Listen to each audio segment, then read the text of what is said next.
यहाँ पर एक बात ये है कि ना मोस्टली सीसी की स्क्रीनिंग के अंदर ना एक तो पहली बार वहाँ पर इशू हो जाता है, ये है कि जो रिटन के मोस्टली कॉम्पिटेंट होते हैं ना वो मोस्टली फ़िल्टर आउट हो जाते हैं, क्योंकि वन पेपर पे उनका ज़्यादा फोकस नहीं होता है, एक तो ये बात है।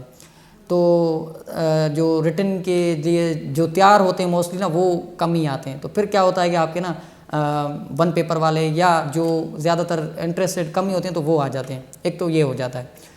दूसरी बात ये है कि ना यहाँ पर सब्जेक्ट्स कुछ ना नेचर अलग है। हम ये है कि ना कोशिश ये करते हैं कि भाई सब्जेक्ट्स जो है ना आप एक ही तरह से लेकर चलते हैं।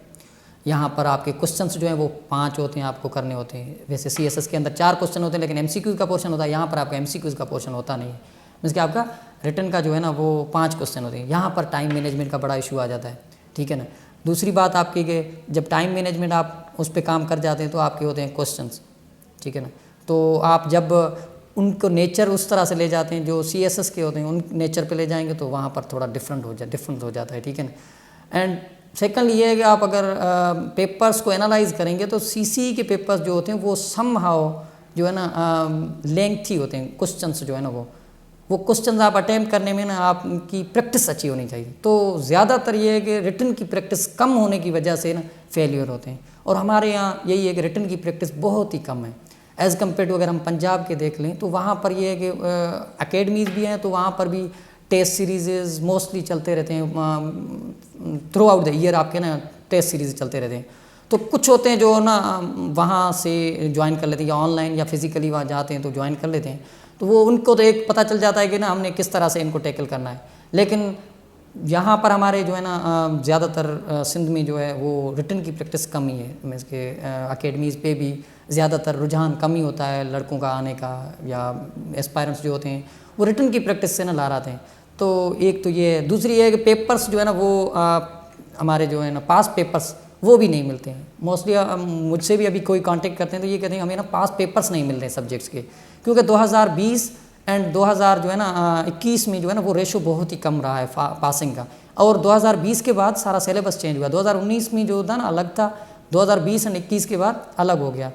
तो यहाँ पर भी ये भी बात है कि उसके पेपर्स नहीं मिल रहे होते हैं। इसकी कोई एक वेबसाइट हो जहाँ पर ये पेपर्स सारे अपलोडेड हों सब्जेक्ट्स के, जिस तरह से वहाँ पर सीएसएस पॉइंट पे आपके इसके होते हैं सीएसएस के जिस तरह सारे पेपर्स पढ़े हैं, इस तरह से सीसीई के अगर पेपर्स अपलोड हों तो जो एस्पायरेंट्स हो उनको हेल्प मिल जाए, ताकि वो क्वेश्चंस को एटलीस्ट देख लें कि किस नोयत के आते हैं, किस नेचर के हैं, और किस तरह से 5 क्वेश्चन जो हैं उनको हमने टैकल करना है, तो यहाँ से उनको हेल्प मिल सकती है।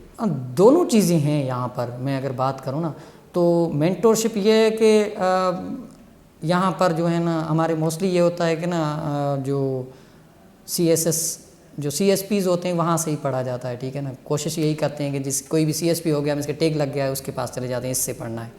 लेकिन ये कि हम ना वो जो सब्जेक्ट्स के एक्सपर्ट्स होते हैं उनके यहाँ मोस्टली नहीं जाते हैं। जैसे अगर हम बात करें पाकिस्तान अफेयर्स की या करंट अफेयर की या सिंधी के सब्जेक्ट की, या हम इवन इंग्लिश की बात करें, तो यहाँ पर हमारी हैदराबाद में सिंध यूनिवर्सिटी इतनी बड़ी है, ठीक है ना। यहाँ पर बड़े बड़े प्रोफेसर्स हैं, इवन मुझे ये है कि वो हो सकता है चेकर भी हों, ठीक है ना। तो उनकी जो एक्सपर्ट्स हैं उनका जो ओपिनियन होगा वो डिफरेंट होगा एज़ कम्पेयर टू सीएसपीज़ के, ठीक है। हमें पता है कि हम एक एग्ज़ाम से एक जर्नी से गुजर चुके हैं, लेकिन जो वो एक्सपर्ट्स हैं उनको पता है कि जो है ना मेंटोरशिप जो हमने किस तरह से करनी है। तो मुझे लगता है एक तो वो है लेक है, हमारे यहाँ सब्जेक्ट स्पेशलिस्ट कम ही ज़ाहिर होते हैं।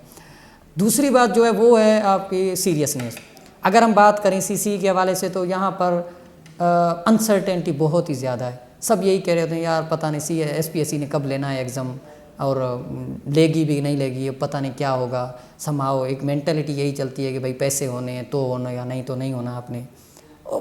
इवन मैं भी यही सोचता था ना, जब आप देखते हो एक जर्नी में होते हो आपके सेम ही आपकी मेंटालिटी चलती है। लेकिन ये है कि आपने रिटन का स्कोर आपने अगर अच्छा कर लिया तो फिर आप जो है ना क्या आपकी एलोकेशन हो सकती है। अब मेरी भी यही हुई, मेरा रिटन का स्कोर जो है 620 था, मेरी इंटरव्यू की 73 मार्क्स हैं, लेकिन ये है कि मेरी एलोकेशन एटलीस्ट हो गई है।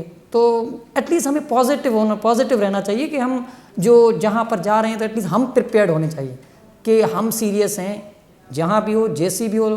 कुछ लेकोनाइज होते हैं सिस्टम्स में, हम जानते हैं वहाँ पर ट्रांसपेरेंसी होनी चाहिए, जो नहीं है। तो हम कोशिश ये करेंगे जितना हो सके ना अपनी तरफ से सीरियस होकर ना, वो अगर हमें मौका मिल रहा है तो हमें कैश करना चाहिए। अब सीसी 2020 की अगर बात करूं तो हमें इन्होंने 24 डेज दिए थे just for a fresh exam के लिए। अब जो एज मोस्टली 4 इयर्स के बाद कोई 30 में था तो वो 33 34 एज में चला गया।